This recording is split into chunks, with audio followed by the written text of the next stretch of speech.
hello everyone अस्सलामु अलैकुम welcome to my mini vlog আজি মাৰ ঘৰলৈ গৈ আছো আমি ই ৰিক্সাত হাজবেণ্ড বাবু আৰু মই ছোৱালীজনীও আগেই গ'ল গৰমৰ বন্ধৰ কাৰণে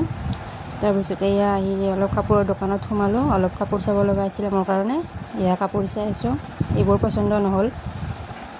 এইবোৰ কিবা কিবি চালো কাপোৰ তাৰপিছত এইযোৰ কাপোৰ চালো এইযোৰ ভাল লাগিছে ললো কাপোৰযোৰ তাৰপিছত কাপোৰ লৈ উঠি অলপ মিঠাই দোকানত গলো অলপ মিঠাই ললো ঘৰৰ কাৰণে ইয়া মিঠাই লৈ গৈ আছো বাবু টোপনি গ'ল গাড়ীত ইয়া গৈ আছো পথাৰবোৰ চাওঁচোন কি ধুনীয়া দেখা গৈছে তাৰপিছত ইয়া আহি পাই গলো মাৰ ঘৰ আহি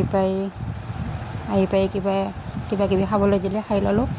তাৰপিছত ইয়া অলপ ৰাস্তাৰ ফালে ওলাই গলো ভাত খাই উঠি পিছবেলা এইডাল চাওঁচোন মধুৰিআমৰ গছ মাহঁতৰ কিমানবোৰ লাগি আছে ধুনীয়া দেখা গৈছে তাৰপিছত এয়া গধূলি ছোৱালী হোমৱৰ্ক কৰি আছে সামাৰ ভেকেশনৰ হোমৱৰ্ক দিছে এইবোৰ কৰিবলৈ দিছো তাই কৰি আছে আমাৰ বাবু এয়া জুৱেলাৰীবোৰ লৈ খেলি আছে মাহীয়েকৰ এয়া ৰাতি মায়ে ভাত আনি দিলে ভাত পানী খাই ললো ভাত পানী খাই শুবলৈ আহিলো আজিলৈ ইমানে ভিডিঅ'টো ভাল লাগিলে লাইক শ্বেয়াৰ সাবস্ক্ৰাইব কৰি দিব